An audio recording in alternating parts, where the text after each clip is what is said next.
হ্যাঁ, এখন আমাদের আজকে যা পূর্বাভাস দেওয়া হয়েছে তাতে আহ, উত্তরবঙ্গের ক্ষেত্রে আগামী 24 ঘন্টার মধ্যে ভারী থেকে অতি ভারী বৃষ্টিপাত 7 থেকে 20 সেন্টিমিটার পর্যন্ত কিছু কিছু জায়গায় হওয়ার সম্ভাবনা রয়েছে, মূলত আমাদের জলপাইগুড়ি, আলিপুরদুয়ার, কোচবিহার জেলার মধ্যে। আর কালিম্পং, দার্জিলিং, উত্তর দক্ষিণ দিনাজপুর, মালদা জেলাতেও এক দু জায়গা করে ভারী বৃষ্টিপাতের সম্ভাবনা রয়েছে। আর আমাদের উত্তরবঙ্গে কালকের পরে বৃষ্টিপাত ধীরে ধীরে কমবে। আগামীকালও ভারী বৃষ্টিপাত এক দু জায়গায় হতে পারে, তবে বৃষ্টি বেশিরভাগ জায়গাতেই কমে যাওয়ার সম্ভাবনা রয়েছে। কেবল এক দু জায়গায় করে ভারী বৃষ্টিপাতের সম্ভাবনা থাকছে।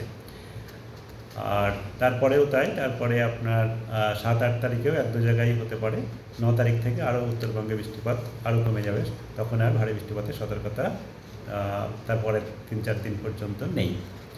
দক্ষিণবঙ্গের ক্ষেত্রে যেটা বলা হচ্ছে, সেখানে দক্ষিণবঙ্গে সর্বত্রই হালকা থেকে মাঝারি বৃষ্টিপাত, বজ্রবিদ্যুৎ সহ হবে, এবং বজ্রবিদ্যুৎ সহ এক দু জায়গা করে ভারী বৃষ্টিপাতেরও সতর্কতা আজকে আমাদের রয়েছে।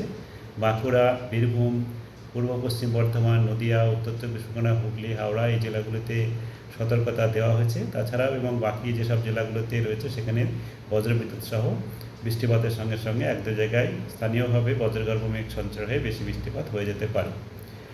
আর আগামীকালও আমাদের দক্ষিণবঙ্গে বৃষ্টিপাত একই রকম বা একটু বেশিও হতে পারে। সেখানে ভারী থেকে অতি ভারী বৃষ্টিপাত বাঁকুড়া, পূর্ব পশ্চিম মেদিনীপুর জেলাতে হওয়ার সম্ভাবনা রয়েছে।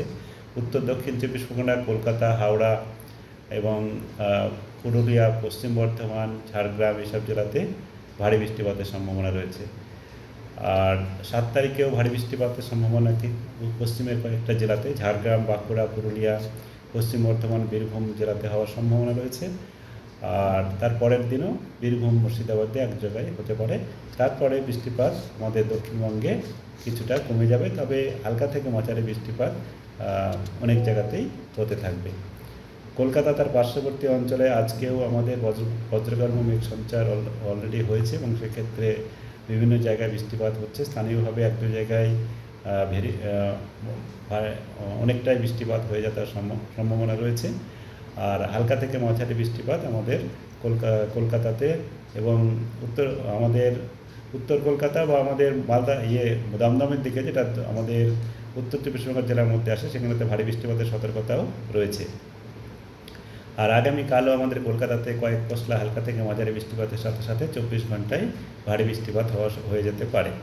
তারপরের দিনও এক দু পশলা বৃষ্টিপাত থাকবে।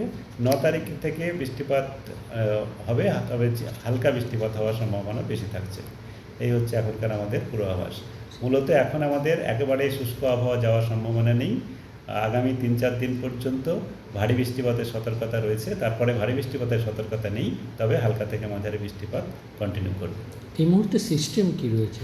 এখন আমাদের যেটা এই বৃষ্টিপাতের কারণ, সেটা আমাদের এখানে আমাদের রাজ্যের জন্যে মৌসুমী বায়ু সক্রিয়ই রয়েছে বলা যেতে পারে। যেমন আমাদের রাজ্যে